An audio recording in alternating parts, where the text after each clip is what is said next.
Hello friends, എല്ലാവർക്കും good morning. അപ്പോൾ പത്രമാറ്റിന്റെ ഇന്നത്തെ ഒരു സൂപ്പർ ഹിറ്റ് വിശേഷത്തിലേക്ക് എല്ലാവർക്കും സ്വാഗതം. അങ്ങനെ കനകയും ദേവയാനിയും നയനയും കൂടി സംസാരിച്ചുകൊണ്ടിരിക്കുന്ന സമയത്താണ് അബി പച്ചക്കറിയൊക്കെ മേടിച്ചുകൊണ്ട് വരുന്നത്. അപ്പോൾ ദേവയാനി ചോദിക്കണ്ടേടാ, ഞാൻ പറഞ്ഞ പച്ചക്കറി എല്ലാം നീ മേടിച്ചോടാ ചോദിച്ചപ്പോഴേക്ക് ഞാൻ മേടിച്ചോ അമ്മായി, എല്ലാം മേടിച്ചിട്ടുണ്ട്. ഞാൻ പറയുന്ന ഓരോ കാര്യങ്ങൾ നീ ഇവിടെ ചെയ്തില്ലെങ്കിൽ അറിയാലോ. ഇത് കേട്ട് കഴിഞ്ഞപ്പോഴേക്കും കനകമാണെങ്കിൽ ഇവനെല്ലാ ജോലിയും ചെയ്യുമെന്നേ, പിന്നെ ഈ പച്ചക്കറിയൊക്കെ നിന്റെ അമ്മയുടെ അടുത്ത് കൊണ്ടേ കൊടുക്ക്, എന്നിട്ട് ഞാൻ പറഞ്ഞു തരാം എങ്ങനെയാണ് കറി ഉണ്ടാക്കേണ്ടെന്നൊക്കെ. അതെല്ലാം ഉണ്ടാക്കി നിരത്തി വെക്കണം. അല്ലെങ്കിലുണ്ടല്ലോ, അയ്യോ നിങ്ങൾ പറയുന്ന ഒക്കെ ഞാൻ ചെയ്തോളാം, ഞാനിവിടെ ഒരു പ്രശ്നം ഉണ്ടാക്കുന്നില്ലല്ലോ. അങ്ങനെ പ്രശ്നം ഉണ്ടാക്കരുത്, ഇനിയും നിനക്ക് ഒരുപാട് ജോലികളുണ്ട്, ചെല്ല് പൊയ്ക്കോ അകത്തേക്ക് കയറി പൊയ്ക്കോ എന്നൊക്കെ പറഞ്ഞുകൊണ്ട് അകത്തേക്ക് പറഞ്ഞു വിടുകയാണ്. അപ്പോൾ നമ്മുടെ കനകമാണെങ്കിൽ ഇവനേക്ക് ഞാൻ ഏതായാലും വെറുതെ വിടാനായിട്ട് ഉദ്ദേശിച്ചിട്ടില്ല, ഇവനെ നന്നായിട്ട് എനിക്ക് പൊരിക്കണം എന്നൊക്കെ പറഞ്ഞുകൊണ്ട് നമ്മുടെ കനകം പോവുക. അപ്പം അഭി വന്നു കഴിഞ്ഞപ്പോഴേക്കും നിന്റെ അമ്മായിയമ്മനാ കണ്ടല്ലോ, നിന്റെ അമ്മായിയമ്മേ പൊളിച്ചടുക്കല്ല, ഞങ്ങളെപ്പോലെയല്ല. നിന്റെ അമ്മായിയമ്മക്കേ നല്ല ധൈര്യമാണ്. നിന്റെ അമ്മായിയമ്മ പോയി നിന്റെ ഭാര്യയോട് എല്ലാ കാര്യങ്ങളും ചെന്ന് പറയും, അതോടെ എല്ലാം തീർന്നു. ഇത് കേട്ടുകഴിഞ്ഞപ്പോഴേക്കും നയന അമ്മായിയമ്മയോ, എൻ്റെ അമ്മ ഇവന്റെ അമ്മായിയമ്മയോ? ഒരിക്കലും എൻ്റെ അമ്മ ഇവനെ മരുമകനായിട്ട് കണ്ടിട്ടില്ല. ഇപ്പോ ശരിക്കും ഒരു അരിശോ എൻ്റെ ചേച്ചിയുടെ ജീവിതത്തിൽ നിന്നും എങ്ങനെയെങ്കിലും ഇവനെ പറഞ്ഞയക്കാനുള്ള പരിപാടികളാ എൻ്റെ അമ്മ ചെയ്തുകൊണ്ടിരിക്കുന്നത് എന്നൊക്കെ പറഞ്ഞപ്പോഴേക്കും ഈ അബിക്കാണെങ്കിൽ ആകെ ടെൻഷനും പേടിയൊക്കെ തോന്നുകയാണ്. അങ്ങനെ പിന്നീട് കാണിക്കുന്ന നമ്മുടെ ജലജ. അപ്പോൾ ജലജയെ പൊളിച്ചെടുക്കുന്ന രീതിയിൽ ഇവിടെ സംസാരിക്കുകയാണ്. അങ്ങനെ ജലജ ഇങ്ങനെ കറിയൊക്കെ ഇങ്ങനെ ഉണ്ടാക്കാനുള്ള തയ്യാറെടുപ്പാണ്. ആ സമയത്ത് കനക അങ്ങോട്ട് കയറി ചെല്ലുകയാണ്. കനക അങ്ങോട്ട് കയറി ചെന്നിട്ട്, ജലജെ ഈ പച്ചക്കറികളൊക്കെ നല്ല ആവിയൽ പരിവാക്കണം, മനസ്സിലായല്ലോ? നല്ല രീതിയിൽ തന്നെ വേണം എല്ലാ കറികളും ഉണ്ടാക്കാനായിട്ട്. ഇത് കേട്ടുകഴിഞ്ഞപ്പോഴേക്കും അല്ലെങ്കിലും എനിക്ക് അത്യാവശ്യം നല്ല കറികളൊക്കെ ഉണ്ടാക്കാൻ അറിയാന്നേ, ഞാൻ നല്ല കറികൾ ഉണ്ടാക്കിക്കോളാം. പിന്നെ നീ നല്ല കറികൾ ഉണ്ടാക്കൂലെന്ന് എനിക്കറിയാം, ഞാനിവിടെ ഉണ്ടല്ലോ. അതുകൊണ്ട് നീ എനിക്കിട്ട് പാര വെക്കാനായിട്ട് നോക്കും, പക്ഷേ അത് ഈ വീട്ടിൽ ഇനി നടക്കാനായിട്ട് പോകുന്നില്ല എൻ്റെ പൊന്നുമോളെ. പിന്നെ അവിയല്ലേ, ഉരുളക്കിഴങ്ങ് വേണ്ട, അതെനിക്ക് ഇഷ്ടമല്ലാത്ത കാര്യമാണ്. അതുകൊണ്ട് അവിയൽ നല്ല രീതിയിൽ ഉണ്ടാക്കിയാൽ മതി. അപ്പോഴാണ് അബി ഒരു കാഴ്ച കാണുന്നത്. അപ്പം അബി ഇങ്ങനെ മറിഞ്ഞ് ഇതെല്ലാം കേൾക്കുകയാണ്. ഞാൻ പറഞ്ഞ മനസ്സിലായല്ലോ, എല്ലാം കറക്റ്റായിട്ട് തന്നെ ഉണ്ടാക്കിക്കൊള്ളാം, അല്ലെങ്കിൽ മോളെ എൻ്റെ സ്വഭാവം നിനക്ക് ശരിക്കും അറിയാലോ. അയ്യോ ഞാൻ ഉണ്ടാക്കിക്കോളാവേ. അപ്പോൾ കനകം പെട്ടെന്ന് തിരിഞ്ഞു നോക്കി കഴിഞ്ഞപ്പോഴേക്കും അബി ഇങ്ങനെ ഒളിച്ചു നിൽക്കുന്ന ആ ഒരു സീനാണ് കാണുന്നത്. എടാ എന്താടാ നീ അവിടെ നിന്ന് ഒളിഞ്ഞു നിന്നെല്ലാം കേൾക്കുകയാണല്ലേ, വാഴവിടെ ഇങ്ങോട്ട് വാടാ എന്ന് പറയാ. എന്താ, ഞാൻ ഒളിഞ്ഞതൊന്നും കേട്ടൊന്നുമില്ല, ഞാൻ ഇങ്ങോട്ട് കയറി വരികയായിരുന്നു. അതെ ഇതെല്ലാം നീയും സഹായിക്കണമെന്ന് പറയാ. ഞാനോ? എനിക്ക് സഹായിക്കാനെന്നറിയില്ല, പിന്നെ നിനക്ക് എന്താ അറിയണത്? നിനക്കിവിടെ പാര വെക്കാൻ അറിയാം അല്ലേ, കണ്ട പെണ്ണുങ്ങളിലൊക്കെ പിന്നാലെ നടക്കാൻ അറിയാം അല്ലേ? എടാ അടുക്കള ജോലി ചെയ്യടാ, നിനക്ക് വേറൊരു ജോലി ഇല്ലല്ലോ. ഏതായാലും ആദർശ് മോൻ നിന്നെ ഇനി അങ്ങോട്ട് കയറ്റാനൊന്നും പോകുന്നില്ല, അതുകൊണ്ട് നീ അടുക്കള ജോലി ചെയ്യുന്നതായിരിക്കും നല്ലത്. അതാണ് നിനക്ക് പറ്റിയ പണി. മറ്റുള്ളവർക്കൊക്കെ വെച്ച് വിളമ്പി കൊടുക്ക്, പക്ഷേ അതിൽ വിഷം കലർത്തരുത് എന്നൊക്കെ കനക ഇങ്ങനെ പറയാ. അങ്ങനെയും പറഞ്ഞുകൊണ്ട് കനക പോവാണ്. അപ്പോൾ കനക പോയി കഴിഞ്ഞപ്പോഴേക്കും നീ കാരണമാണ് എനിക്ക് ഇങ്ങനെ എല്ലാം സംഭവിച്ചുകൊണ്ടിരിക്കുന്നത്. ഇങ്ങനെയൊക്കെ മക്കളുണ്ടായി കഴിഞ്ഞിട്ടുണ്ടെങ്കിലേ അമ്മമാർ വല്ല ആത്മഹത്യം ചെയ്യേണ്ടി വരും, അതാണ് ഇപ്പോൾ നടന്നുകൊണ്ടിരിക്കുന്നത് എന്നിങ്ങനെ സംസാരിക്കാം. അമ്മ എങ്ങനെയൊന്നും പറയല്ലേ. അപ്പോൾ ഈ നമ്മുടെ ജലജ ചേന എടുത്ത് നോക്കി കഴിഞ്ഞപ്പോഴേക്കും, എന്താണ് ഇത്, ചൊറിയൻ ചേനയാണോ നീ മേടിച്ചുകൊണ്ട് വന്നത്? ചൊറിയൻ ചേനയോ? ചൊറിയൻ ചേനയാന്ന് തോന്നുന്നു. ഇനി ഇതെല്ലാം അരിഞ്ഞ് എൻ്റെ കൈയും ചൊറിയും. നീ ഒരു കാര്യം ചെയ്യ്, ഈ പച്ചക്കറികളൊക്കെ ഒന്ന് അരിയ. അമ്മ ഞാൻ അരിയാനോ? എന്താ അമ്മ ഇത്, എനിക്ക് പച്ചക്കറി എന്ന് അരിയാൻ അറിയാൻ പാടില്ല. നേരത്തെ അറിഞ്ഞിട്ട് കണ്ട് എൻ്റെ കൈ മുറിഞ്ഞത്, അതേപോലെ എൻ്റെ കൈ മുറിയും. എനിക്കറിയാനൊന്നും അറിയാൻ പാടില്ല. ഇങ്ങനെയൊക്കെയാടാ അരിഞ്ഞു പഠിക്കുന്നത്. നീയേ ശരിക്ക് അരിഞ്ഞിരുന്ന് പഠിക്ക്, എന്നാലും ശരിയാവുള്ളൂ. അമ്മ എനിക്ക് അവിടെ 100 കൂട്ടം വേറെ ജോലികളൊക്കെ തന്നിരിക്കുകയാണ്, അതൊക്കെ പിന്നെ ആര് ചെയ്യുമെന്നാണ് എന്നിങ്ങനെ പറയാം. പറഞ്ഞപ്പോഴേക്കും ഈ അഭിയാണെങ്കിൽ ഓരോ ജോലികൾ ചെയ്യാൻ പോവാ. പിന്നീട് കാണിക്കുന്ന നമ്മുടെ അനിയാണ്. അപ്പം അനിയാണെങ്കിൽ ആകെ ടെൻഷൻ അടിച്ച് നടക്കുക അങ്ങോട്ടും ഇങ്ങോട്ടും. ബിസിനസ് കാര്യത്തെക്കുറിച്ച് ആലോചിച്ചിട്ട് തല പുകയാണ് നമ്മുടെ അനിക്ക്. അപ്പോഴാണ് നന്ദുവിൻ്റെ കോള് വരുന്നത്. ദൈവമേ, നന്ദു ആണല്ലോ. അവൾ വിളിച്ചിട്ട് ഞാൻ ചെന്നു ഇനി അവൾ എന്തൊക്കെ പറയാൻ പോകുന്നു ആർക്കറിയാം. അങ്ങനെ നന്ദു എന്താ നന്ദു എന്ന് ചോദിച്ചപ്പോഴേക്കും നീ വരുമെന്ന് പറഞ്ഞിട്ട് നീ പറ്റിച്ചല്ലേ, നിന്നെ പ്രതീക്ഷിച്ച് തന്നെ ഒരുപാട് നേരം അവിടെ ഇരുന്നായിരുന്നു, എന്നിട്ട് നീ വന്നില്ലല്ലോ. സോറി നന്ദു, എനിക്കിവിടെ ജോലി തിരക്കായിപ്പോയി. നിൻ്റെ അടുത്ത് വന്നെന്ന് ഞാൻ വിചാരിച്ചതാ. അപ്പോഴാ അച്ഛൻ എന്നോട് കമ്പനിയിലേക്ക് പോകാൻ പറഞ്ഞത്. അച്ഛനെ ധിക്കരിച്ചുകൊണ്ട് എനിക്ക് പോകാതിരിക്കാനായിട്ട് കഴിയില്ലല്ലോ. അതുകൊണ്ടാണ് ഞാൻ നിൻ്റെ അടുത്ത് വരാതെ കമ്പനിയിലേക്ക് പോയത്. സാരമില്ലെന്നേ, നിനക്കറിയാലോ ഞങ്ങളുടെ ഇവിടുത്തെ ഒരു അവസ്ഥ അറിയാം. അതുകൊണ്ടാ എനിക്ക് പരാതിയൊന്നും ഇല്ലാത്തത്. കമ്പനി തന്നെയാണ് ഏറ്റവും വലിയ മുൻഗണനയിൽ നിൽക്കേണ്ടത്. ബിസിനസ്സെ കുറിച്ച് ആദ്യം ചിന്തിക്കുക, അതിനുശേഷം മതി ബാക്കി എല്ലാ കാര്യം. നിനക്ക് എന്നോട് പിണക്കം ഉണ്ടോ നന്ദു? പിണക്കോ? എനിക്ക് പിണക്കമൊന്നുമില്ലെന്നേ, ഒരു പിണക്കവും. പിന്നെ ആദർശേട്ടനും പോയിരിക്കുകയാണല്ലോ. അപ്പം ആദർശേട്ടൻ എന്നോട് ഒരുപാട് കാര്യങ്ങളെല്ലാം ഏൽപ്പിച്ചിട്ടുണ്ട്. പക്ഷെ ഇതൊക്കെ എനിക്ക് ആദർശേട്ടനെ പോലെ കൈകാര്യം ചെയ്യാനായിട്ട് സാധിക്കില്ല.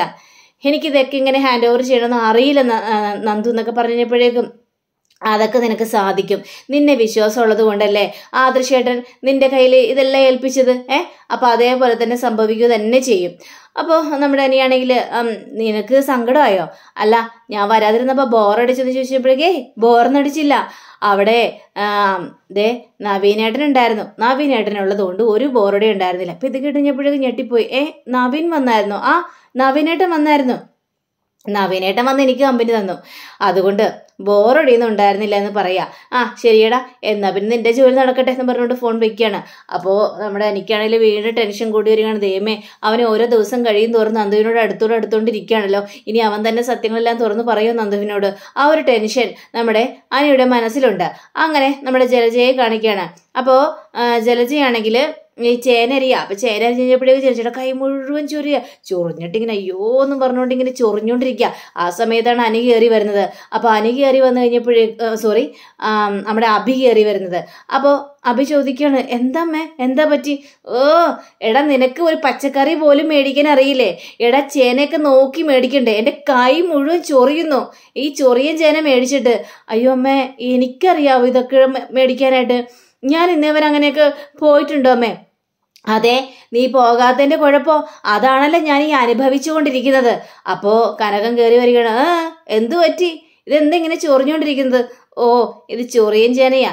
ഈ ചേന അരിഞ്ഞിട്ട് ചൊറിയാണ് കൈ മുഴുവൻ. അയ്യോടാ, ചേന അരിഞ്ഞിട്ട് ചൊറിയാണോ ജലജയുടെ കൈ? എന്താ പിന്നെ മകന്റെ കയ്യിലേക്ക് കൊടുക്ക്. നിങ്ങൾ രണ്ടുപേരും കൂടി അരിഞ്ഞാൽ മതി. രണ്ടുപേരും കൂടി നന്നായിട്ട് ചൊറിയ. നിങ്ങൾക്ക് ചൊറിയണം, നിങ്ങളെല്ലാം അനുഭവിക്കണം. അതേപോലുള്ള പ്രവർത്തികളാണല്ലോ ഇവിടെ ചെയ്ത് കൂട്ടി വെച്ചിരിക്കുന്നത്. അയ്യോ, ഈ മുടിയനായ പുത്രൻ കാരണം എനിക്ക് ഇങ്ങനെയൊക്കെ ദുരന്തങ്ങൾ അനുഭവിക്കേണ്ടി വന്നല്ലോ എൻ്റെ ദൈവമേ എന്നൊക്കെ പറയുമ്പോൾ മുടിയനായ പുത്രനെ പ്രസവിച്ചത് ആരാണ്? നീ കാരണമാണ് ഇങ്ങനെയൊക്കെ സംഭവിച്ചത്. മക്കളെ മര്യാദയ്ക്ക് വളർത്തണമായിരുന്നു. മകൻ ഓരോരോ തെറ്റുകളും ചെയ്യുമ്പോൾ അതിനെല്ലാം കൂട്ടുപിടിച്ച് നിന്നു, അവരെ സപ്പോർട്ട് ചെയ്തു. ഇപ്പോ അനുഭവിക്കേണ്ടി വരുന്നത് ആരാണ്? നീ തന്നെ അനുഭവിക്കണം. നീയും നിന്റെ മകനും ചെയ്തു കൂട്ടിയ ക്രൂരതകളൊന്നും നിസ്സാരമല്ല. അതുകൊണ്ട് നീ അനുഭവിക്കണം. ഇരുന്നരിയേ, ഞാൻ പറഞ്ഞത് മുഴുവനും ഉണ്ടാക്കിക്കോളാം ഇവിടെ എന്ന് പറഞ്ഞുകൊണ്ട് കനകം പോവുക. അപ്പോൾ നമ്മുടെ ജലജയ്ക്ക് കാലി വരുന്നുണ്ട്. ഇവിടൊക്കെ എന്താ ചെയ്യേണ്ടതെന്നറിയാവോ? പണ്ടൊക്കെ ഇവിടെ വരുമ്പോൾ തലയും കുനിച്ച് നിന്നവളാ ഇപ്പൊ എന്റെ നേരെ തലയുയർത്തി പിടിച്ച് നിൽക്കുന്നത്. ഇതിനെല്ലാത്തിനും കാരണം നീ തന്നെയാടാ എന്ന് പറയണം. അമ്മ എന്നെ ഇങ്ങനെ കുറ്റപ്പെടുത്തില്ല അമ്മേ. നമ്മൾ എന്തെങ്കിലും പറഞ്ഞു പോയിട്ടുണ്ടെങ്കിൽ ആ നിമിഷം പോയി നവ്യയോട് എല്ലാ കാര്യങ്ങളും ഇവര് കിടന്ന് പറയും. അങ്ങനെ പറഞ്ഞു കഴിഞ്ഞാൽ പിന്നെ നമുക്കിവിടെ നിക്കപ്പുറത്തി ഉണ്ടാവില്ല. പിന്നെ അത് മാത്രമല്ല, നവ്യയുടെ ഇപ്പോഴത്തെ വരുമാനം അറിയാലോ. പിന്നെ അവള് എല്ലാ ജോലികളും നിർത്തി അനന്തപുരിക്കാരുടെ കൂടെ ആകും. പിന്നെ നമ്മൾ പെരുവഴിയിലാകും. അതേടാ, എനിക്കറിയാം. അതുകൊണ്ട് തന്നെയാണ് എല്ലാം സഹിച്ചും ക്ഷമിച്ചും ഒക്കെ ഞാൻ മിണ്ടാതെ ഇങ്ങനെ ഇരിക്കുന്നത്. അല്ലാരെങ്കിലും ഉണ്ടല്ലോ ജലജയുടെ തന്നെ സ്വഭാവം ഇവൾക്ക് ഞാൻ കാണിച്ചു കൊടുത്താനായിരുന്നു. അമ്മേ, നമുക്കൊരു കാര്യം ചെയ്താലോ അമ്മേ? അവര് നമ്മളോട് കറികളെല്ലാം ഉണ്ടാക്കാൻ പറഞ്ഞ് നല്ല ഗമയോടെ കൂടി പോയതല്ലേ, എങ്കിലേ നമുക്ക് ഈ കറിയിൽ തന്നെ ഒരു പണി കൊടുത്താലോ? എടാ മിണ്ടാതിരിക്കടാ. നമ്മുടെയൊക്കെ സ്വഭാവേ അവൾക്ക് ശരിക്കും അറിയാം. അതുകൊണ്ട് നമ്മൾ കറികളിൽ എന്തെങ്കിലും ചേർത്ത് കൊടുത്തു കഴിഞ്ഞിട്ടുണ്ടെങ്കിൽ അവള് ആദ്യം കഴിക്കാൻ പറയുന്നത് നമ്മളോടായിരിക്കും, ലാസ്റ്റ് നമ്മളായിരിക്കും നമുക്കായിരിക്കും പണി കിട്ടാനായിട്ട് പോകുന്നത്. അതുകൊണ്ട് അങ്ങനത്തെ പ്രവർത്തികളൊന്നും വേണ്ട, മനസ്സിലായല്ലോ? ഓ ഇതിപ്പോ എല്ലാത്തിനും ഇതായല്ലോ എന്നൊക്കെ ഇങ്ങനെ പറയാ. അങ്ങനെ നമ്മുടെ കനകമാണെങ്കിൽ ഭക്ഷണം എല്ലാം കഴിച്ച് വയറൊക്കെ നിറഞ്ഞ് ഇങ്ങനെ കട്ടിലേക്ക് കയറി കിടക്കാം. അപ്പോൾ കട്ടിലിങ്ങനെ കയറി കിടന്നു കഴിഞ്ഞപ്പോഴേക്കും ജലജ വന്നിട്ട് കട്ടിലൊന്നും കൂടി ഒന്ന് കുടയാ. ഇതെന്തിനാ ജലജയെ കട്ടിൽ കുടയുന്നത്? അത് നമുക്ക് കിടക്കണ്ടേ? ഓ എനിക്ക് നന്നായിട്ട് കിടക്കാൻ വേണ്ടി കുടഞ്ഞ് വിരിച്ചൊക്കെ തരികയാണല്ലേ? അതെ, നമ്മൾ രണ്ടുപേരും ആണല്ലോ ഇവിടെ കിടക്കാനായിട്ട് പോകുന്നത് എന്ന് കനകത്തോട് ഇങ്ങനെ പറയണം. അല്ല എങ്ങനെയുണ്ടായിരുന്നു ഭക്ഷണമൊക്കെ? ഭക്ഷണമൊക്കെ അടിപൊളിയായിരുന്നു, നന്നായിട്ട് തന്നെ നീ ഉണ്ടാക്കി, എനിക്ക് ഒത്തിരി ഇഷ്ടപ്പെട്ടു എന്നവിടെ പറയാ. എനിക്കറിയാല്ലെങ്കിലും ഭക്ഷണമൊക്കെ ഇഷ്ടപ്പെട്ടു എന്ന്. അതുകൊണ്ട് ഇനി ഞാനാണല്ലോ ഉണ്ടാക്കാനായിട്ട് പോകുന്നത്. അതെ, അങ്ങനെ തന്നെ വേണമല്ലോ. അപ്പോൾ നമ്മുടെ നവ്യ വരിക. അപ്പൊ നവ്യ വന്നിട്ട്, അമ്മേ എന്തിനാ അമ്മേ എപ്പോഴും എൻ്റെ അമ്മയോട് ഇങ്ങനെ കിടന്ന് ഗുസ്തി പിടിക്കുന്നത്? ഇവിടെ വരുമ്പോഴെങ്കിലും ഒന്ന് സമാധാനം കൊടുത്തൂടെ? ഇവിടെ എല്ലാവരും അമ്മയെ ഇങ്ങനെ കുറ്റപ്പെടുത്തിക്കൊണ്ടിരിക്കുക.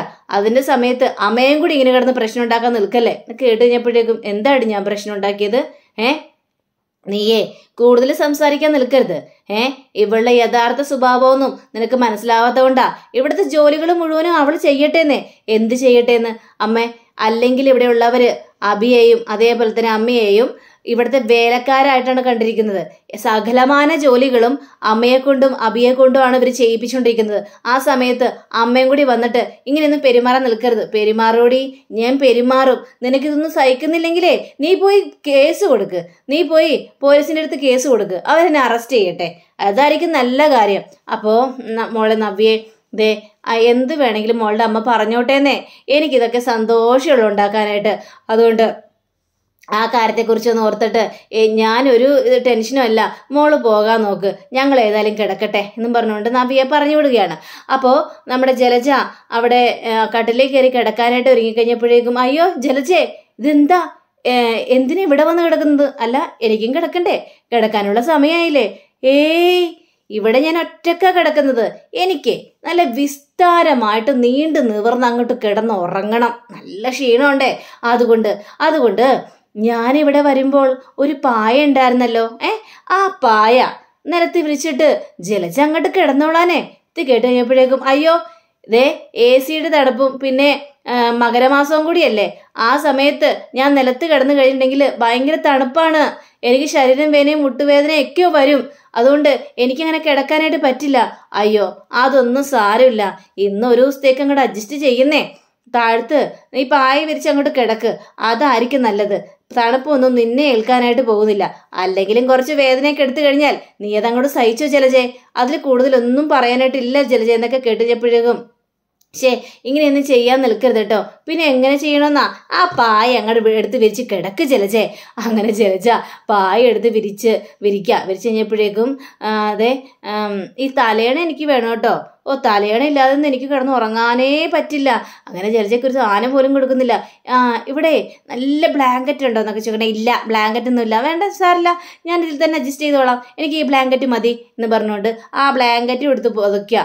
അപ്പോൾ ജലജയ്ക്കാണെങ്കിൽ കലി വന്നിട്ട് ആ പായയില് ബ്ലാങ്കറ്റും ഇല്ല, ഒന്നുമില്ലാതെ അവിടെ ഇങ്ങനെ കിടക്കുകയാണ് നമ്മുടെ ജലജ.